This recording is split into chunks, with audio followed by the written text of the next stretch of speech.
Assalamualaikum dan selamat petang. Bersua kembali dalam slot PDPR Bahasa Melayu tahun 3 bersama dengan Cikgu Sabah. Kita masih meneruskan tema 3 iaitu keselamatan dengan unit 7 keselamatan di rumah. Tajuk kita pada hari ini ialah keselamatan rumah panjang di Sarawak. Kemahiran yang akan kita beri perfokusan hari ini ialah kemahiran membaca. Halaman 43 buku teks anda dan di SKP kita ialah 2.2.1 dalam kurungan 1 yakni membaca, memahami dan mengecam maksud kosa kata. Baiklah, kita lihat pula objektif pelajaran kita. Jadi pada hari ini selepas selesai sesi PDPR ini, cikgu harap murid-murid dapat membaca, memahami dan mengecam maksud kosa kata. Kriteria kejayaan, cikgu harap pada akhir sesi PDPR ini juga murid-murid dapat menyenaraikan maksud 7 daripada 11 kosakata dengan betul dan tepat. Mari kita beralih ke slide seterusnya. Baik, cikgu harap murid-murid sudah bersedia dengan buku teks masing-masing. Sila buka buku teks kamu pada halaman 43. Baik, inilah petikan yang akan kita pelajari hari ini. Cikgu harap murid-murid sudah bersedia ya. Sebelum itu, mari kita lihat dulu apakah yang dimaksudkan dengan rumah panjang di Sarawak ataupun apakah maksudnya rumah panjang. Baik, tahukah kamu bahawa rumah panjang hanya terdapat di negeri Sarawak? Baik, di sini cikgu beri gambaran ringkas ya. Gambar rumah panjang di Sarawak, kamu boleh lihat. Ini adalah satu bentuk rumah panjang tradisional yang terdapat di negeri Sarawak. Binaan rumah panjang ni dia ada banyak tiang ya. Kalau boleh nampak kat sini ada banyak tiang ya.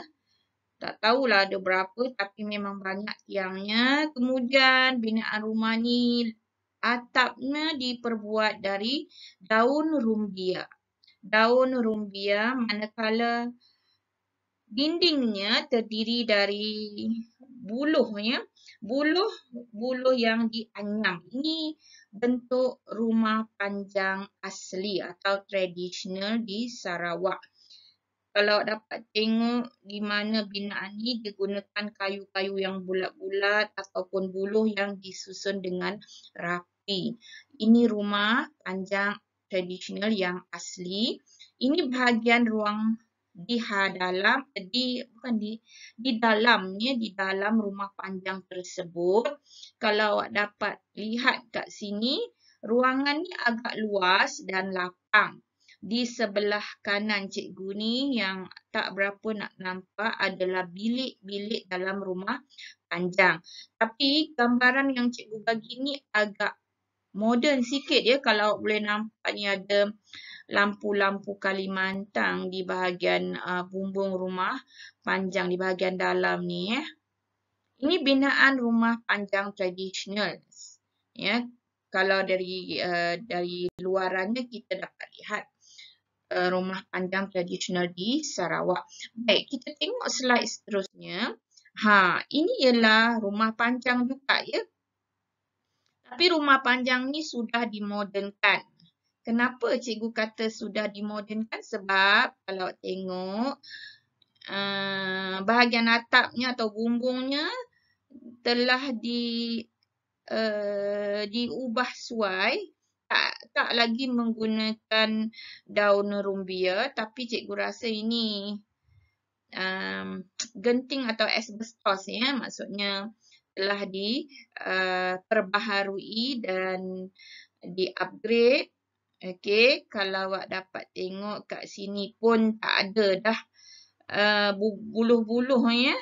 Dia lebih menggunakan kayu Dan ada setengahnya rumah panjang ini dia gunakan konkrit sekarang, tapi cikgu tak ada gambar dia kat sini. Dia gunakan simen atau konkrit sebab dia sesuai dengan peredaran zaman.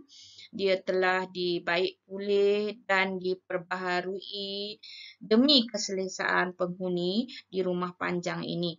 Itu gambaran di luar. Baik, yang ini pula gambaran di dalam, di mana rumah panjang ini dah dimodernkan. Kalau boleh lihat, bahagian silingnya pun telah menggunakan siling kapur, cikgu rasa. Nampak moden, nampak cantik dengan lampu-lampu dan ada kipas juga, cikgu rasa lampu-lampu ni memenuhi sepanjang ruang bahagian serambi rumah panjang. Kalau dapat lihat di sebelah ni, sebelah kanan sini ada bilik-bilik. Di bahagian tengah ni ruang tamu ya atau serambi rumah ni biasanya tempat penghuni-penghuni rumah panjang ini berkumpul ya. Bila nak berbual-bual atau mengadakan aktiviti-aktiviti rumah panjang. Masing-masing ada bilik sendiri ya. Untuk satu bilik ni satu keluarga. Ini gambaran ringkas mengenai rumah panjang di Sarawak. Rumah panjang yang kini ya, yang tradisional tu dah tak ada dah, kebanyakannya telah diperbaharui dan mungkin ada yang ini papan tapi ada yang lebih moden lagi menggunakan konkrit. Itu serba ringkas mengenai gambaran rumah panjang ya. Cikgu harap murid-murid faham sekarang apakah yang dimaksudkan dengan rumah panjang. Baiklah, kita beralih ke slide seterusnya. Dalam slide ini, kita akan membaca secara ringkas mengenai keselamatan rumah panjang. Cikgu harap murid-murid sudah bersedia dan boleh mengikuti cikgu dan baca bersama-sama. Nabila dan keluarganya melawat ke kampung budaya di Santubong, Sarawak. Semasa di sana, mereka dapat melihat pelbagai rumah tradisional masyarakat Sarawak. Nabila tertarik akan keunikan rumah panjang suku kaum Iban yang dilawati. Baik, petikan ini menunjukkan secara ringkasnya di mana Nabila dan keluarganya melawat ke Santubong, Sarawak. Ya, di sana ada binaan rumah panjang.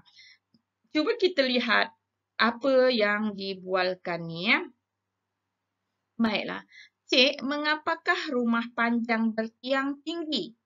Baik, awak nampak ya, Nabila tanya, kenapa rumah panjang ni tiangnya tinggi? Dan rumah panjang yang dilawati oleh Nabila dan keluarganya terletak di Santubong, Sarawak. Ya. Rumah panjang ni ada banyak ya, ada suku kaum Iban, ada suku kaum-kaum Memputera yang lain pun ada. Tapi yang dilawati oleh Nabila ini kaum Iban. Kita lihat petikan seterusnya sambungannya ya. Tadi Nabila ada cakapkan kenapa, dia tanya kenapa rumah panjang ini bertiang tinggi. Mari kita lihat petikan ini seterusnya ya. Baik, inilah jawapan yang diberikan oleh penghuni rumah panjang itu yang menyambut Nabila dan keluarganya. Kita tengok sama-sama ya. Oh, rumah panjang tradisional masyarakat Iban memang bertiang tinggi. Tiang tinggi ini antara ciri keselamatan pada rumah panjang. Tiang yang tinggi dapat mengelakkan rumah panjang ditenggelami banjir kerana kebanyakan rumah dibina berhampiran dengan sungai. Rumah panjang bertiang tinggi juga adalah untuk menghalang serangan binatang buas. Selain itu, pada zaman dahulu, rumah panjang yang bertiang tinggi juga berfungsi untuk melindungi rumah daripada serangan musuh. Untuk pengetahuan semua, tangga rumah panjang juga mempunyai ciri-ciri keselamatan. Tangga diperbuat daripada sebatang kayu sahaja. Musuh yang menyerang terpaksa menaiki tangga seorang demi seorang. Hal ini memudahkan penghuni untuk mempertahankan diri. Baiklah, rumah panjang ini seperti mana yang telah kita lihat tadi mempunyai tiang yang banyak. Satu, tiangnya banyak untuk menyokong rumah tersebut. Biasanya dalam satu-satu rumah panjang itu terdapat banyak keluarga. Jadi ada banyak bilik ya dalam rumah panjang tadi cikgu ada nyatakan terdapat banyak bilik. Boleh jadi 20 ke 40 buah keluarga tinggal di sebuah rumah panjang. Ada banyak bilik, jadi perlu tiang yang banyak supaya rumah tu binaannya kukuh. Binaan rumah panjang juga terdapat banyak tiang. Sebab apa? Sebab rumah panjang ini biasanya didirikan di tepi-tepi sungai. Kenapa didirikan di tepi sungai? Untuk memudahkan penghuni rumah panjang itu pergi dari satu tempat ke satu tempat dengan menggunakan sungai sebagai pengangkutan. Dahulu tak ada pengangkutan darat ni ya. Jadi nak pergi ke satu tempat dengan satu tempat yang lain untuk mencari makanan atau sebagainya terpaksa menggunakan perahu. Ya, perahu atau sampan. Jadi rumah panjang tu biasanya terletak di tepi sungai. Awak harus tahu ya, kalau terletak di tepi sungai bermakna mudah berlaku banjir. Jadi tiangnya tinggi supaya rumah itu tidak dimasuki air. Baik, selain dari tidak dimasuki air, rumah panjang ni juga binaannya tinggi supaya tidak ada berlakunya ataupun supaya menghalang serangan binatang buas. Jadi binatang buas ni tak nak serang pun tak boleh sebab binaan rumah tu tinggi. Jadi kalau nak naik ke pun ambil masa. Begitu juga kalau ada orang jahat yang hendak menceroboh ke kawasan rumah panjang. Jadi binaan tangganya satu sahaja, sebatang kayu sahaja dan muat-muat untuk seorang je naik. Ya. Jadi benda ni musuh akan ambil masa yang lama untuk naik rumah panjang dan memberi persiapan awal pada penghuni untuk bersedia untuk menghadapi musuh. Demikian tadi penerangan yang seberingkas mengenai ciri-ciri keselamatan yang terdapat di rumah panjang.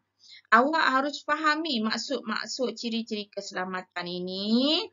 Maksud-maksud perkataan biru ini selepas cikgu terangkan tadi, cikgu harap jelas ya supaya awak dapat memberi maksud bagi setiap perkataan ini. Nak buat macam mana?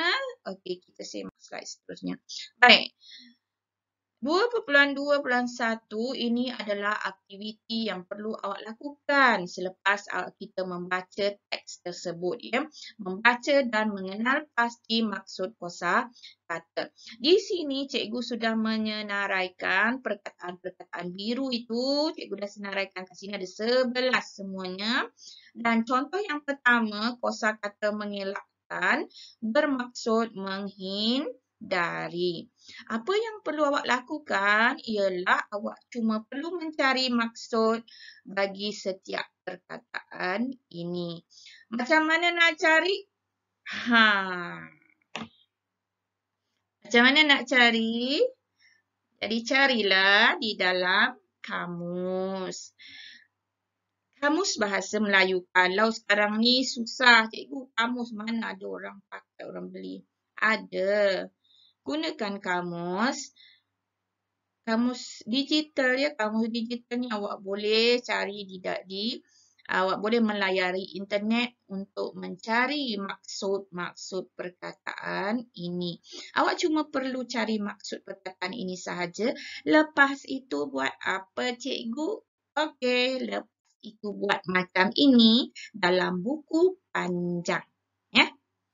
Yang ini kena buat dalam buku panjang yang sebelumnya telah awak buat. Okay? Ingat, tulis tarikh hari ini. Tajuknya hari ini, keselamatan di rumah panjang di Sarawak. dan tarikh hari ini. Tuliskan aktiviti 1, membaca dan mengenal pasti maksud kosa kata.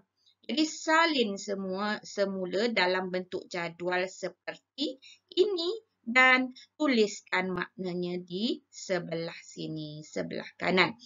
Itu saja tugasan awak dalam buku panjang. Dah habis ke cikgu? Belum habis lagi. Ada tambahan lagi. Sebabnya latihan hari ini agak mudah, jadi ada sedikit tambahan yang perlu awak lakukan. Semak slide cikgu seterusnya. Satu lagi tambahan, awak perlu melengkapkan latihan yang sama.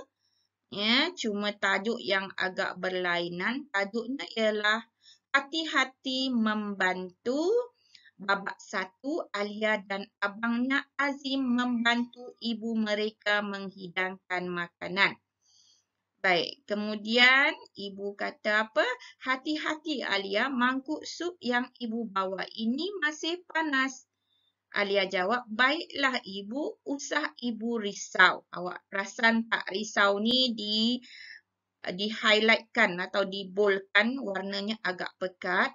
Saya akan berhati-hati. Ibu boleh meletakkan mangkuk sup itu di atas pelapik ini. Ya, mengapakah ibu memakai sarung tangan tebal? Okey. Baik, cikgu rasa cikgu tak perlu baca. Sebab apa? Awak boleh baca sendiri. Apa yang cikgu nak awak buat ialah di bahagian bawah ini, buku aktiviti ya, halaman 48 di bahagian bawah ini ada disenaraikan 10 perkataan. Jadi, awak perlu cari maksud bagi perkataan tersebut dengan menggunakan kamus. Tak kiralah kamus apa pun, tapi cikgu bagi pilihan pada awak. Kalau sekiranya awak tidak mempunyai kamus, awak layari saja internet dan cari je maksudnya di sini. Sekarang ni zaman moden, ya, zaman canggih, semuanya di hujung jari. Ingat, semuanya di hujung jari. Jadi gunakan hujung jari awak ini, ya, gunakan hujung jari awak ni dari mana? Okey, untuk mencari jawapan bagi semua kosakata yang telah awak pelajari hari ini dengan tajuk Rumah Panjang di Sarawak, dan juga cari juga makna kosakata yang terdapat dalam buku teks halaman 48 ini. Itu saja tugasan awak. Kalau dah siap, tolong hantar ke Padlet Cikgu Sabah. Padlet kelas bahasa Melayu Cikgu Sabah. Ya, ingat jangan hantar di telefon cikgu. Ya. Awak perlu hantar ke Padlet Cikgu sahaja. Selepas itu isikan borang kehadiran dan penghantaran tugasan. Sekali lagi, cikgu pesan jangan hantar di telefon cikgu. Baik, cikgu rasa sekian dulu untuk hari ini. Sehingga kita berjumpa lagi di lain siaran. Assalamualaikum warahmatullahi wabarakatuh.